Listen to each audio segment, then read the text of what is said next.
سلام ګرانو لیدونکو، د نن ورځې څو تازه مهمو خبرونو ته ښه راغلاست. د افغانستان او پاکستان د سولې خبرې نن پیلېږي. سرچینو ټولو نیوز ته ویلي چې د چین په اورمچي ښار کې د کابل او اسلام آباد ترمنځ د سولې خبرې نن یعنې پنجشنبه پیلېږي.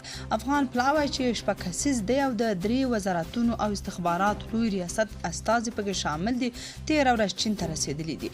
اخوا د پاکستان بهرنیو چارو وزارت هم نن تایید کړی چې یو پلاوی له اسلامي امارت سره د خبرو په موخه چین ته استولی دی. د دغه وزارت ویان طاهر اندرابي له خبریالانو سره په خبرو کې زیاته کړې چې د پاکستان اندېښنو ته ځواب د افغان حکومت مسؤلیت دی. پاکستان وایي اوس یې وخت دی چې طالبان زموږ اندېښنې حل کړي. د پاکستان د بهرنیو چارو وزارت ویان طاهر اندرابي په خپله اونیزه خبري ناسته کې تایید کړه چې دوی له افغان حکومت سره د خبرو اترو لپاره یو پلاوی د چین اورمچي ښار ته استولی دی.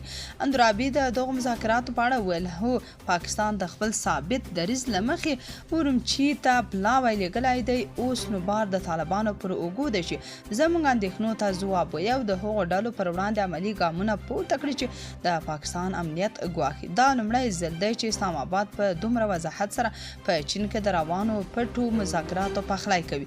د ویان په خبره د پاکستان هدف روښانه دی او هغه دا چې طالبان باید خپله خاوره د نورو پر وړاندې کارېدو ته پرېنږدي. هیله نجیب الله وایي افغانستان نور د نیابتي جګړو تاب نه لري. د افغانستان پخواني ولسمشر ډاکټر نجیب الله لور او سیاسي فعال هیله نجیب الله یو ځل بیا د هیواد د روان وضعیت په اړه خپل اندېښنه ښودلې او د حل یوازینۍ لاره بېطرفي بللې ده. نجیب الله د افغان ډیاسپورا نیوټورک د یوې مقالې په حواله لیکلي چې افغانستان اوس مهال بلې نیابتي جګړې ته اړتیا نه لري. د هغې په وینا هغه څه چې هیواد ورته نن تر هر څه زیاته اړتیا لري یو تلپاتې او ټول شموله سوله ده چې بنسټ یې په بېطرفۍ ولاړ وي. هیله نجیب الله په خپلو خبرو کې ټینګار کړی چې افغانستان باید د سیمې او نړۍ د قدرتونو له سیالیو لرې وساتل شي ترڅو رښتینې ثبات ته ورسیږي.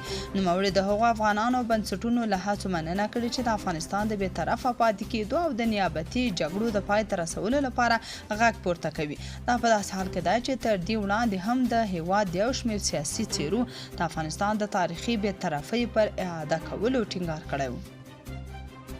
ټرمپ وایي په ایران کې 2 ځله رژیم بدل شوی او اوس له 3مې ډلې سره مخ یو.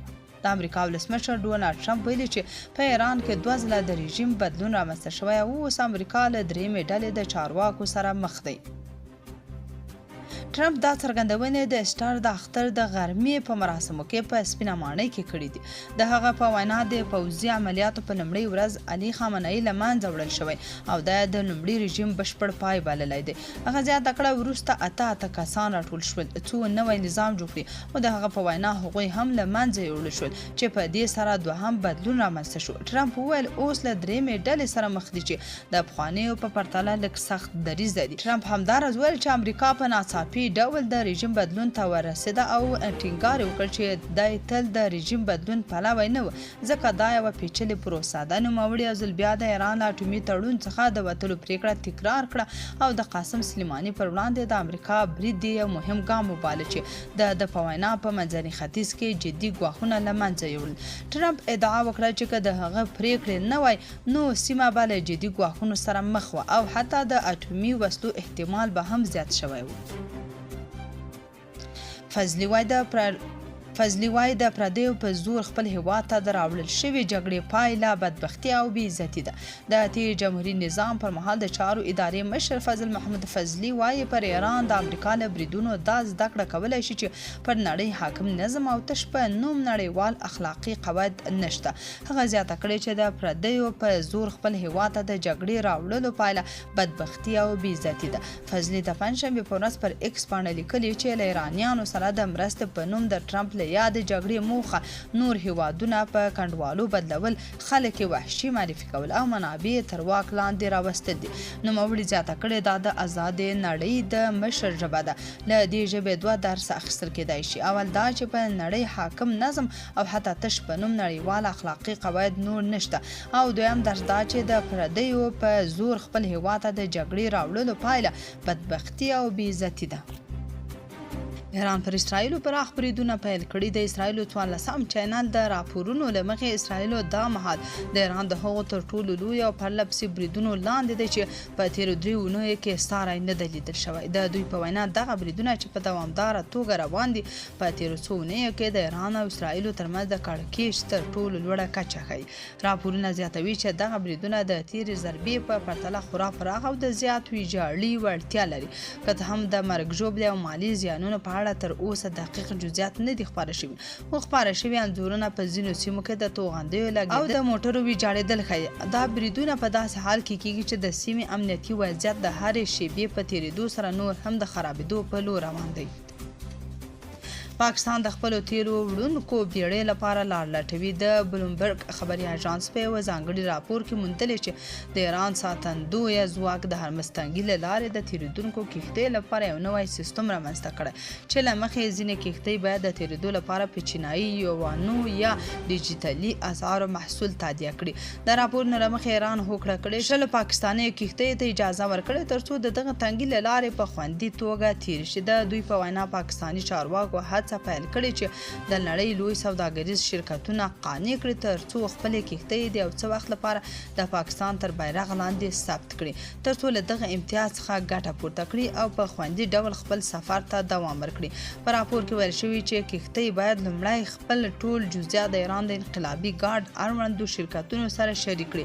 که کښتۍ له امریکا یا اسرائیلو سره اړیکه ونه لري نو د محصول په اړه خبرې پیل کړي. راپور وایي چې د تیلو د کښتۍ لپاره د هر بیلر تیلو په سر شاوخوا $1 محصول ټاکل شوی چې باید په یوانو یا سټیبل کوینز تادیه شي.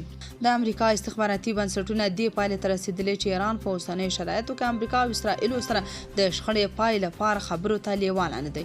نیویارک ټایمز د امریکایي چارواکو له قوله لیکلي ایران ځان په ښه موقعیت کې ګوري او د واشنګټن غوښتنو منلو ته اړتیا نه وي. تر دې وړاندې د ایران بهرنیو چارو وزارت ویان اسماعیل بقایي هم د اوربند لپاره له ټرمپ څخه د تهران غوښتنې ادعا رد او ناسمه بللې وه. په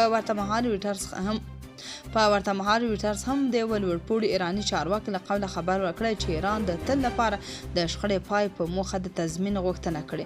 دا په داسې حال کې ده چې ډونالډ ټرمپ یو ځل بیا ټینګار کړی چې ایران امریکا سره هوکړې ته حاضر نشي. د هغوی نفتي او د برېښنا تولید تاسیسات به په نښه کړي. په کندهار کې د سیلابونو له امله 20 کورنۍ بې ځایه شوي دي. د کندهار له پیښو سره د مبارزې او چمتووالي ریاست ویلي چې د سختو بارانونو او سیلابونو له امله د یاد ولایت په مرکز او یو شمېر ولسوالیو کې سلګونه کورنۍ ته ګڼ مالي زیانونه اوښتي دي. د یاد ریاست د معلوماتو له مخې د کندهار ښار په بېلابېلو سیمو کې 250 کورونه په بشپړ او نسبي ډول ویجاړ شوي او 200 کورنۍ بې ځایه شوي دي. له دې ډلې په ارغنداب کې 15، دامان کې 150،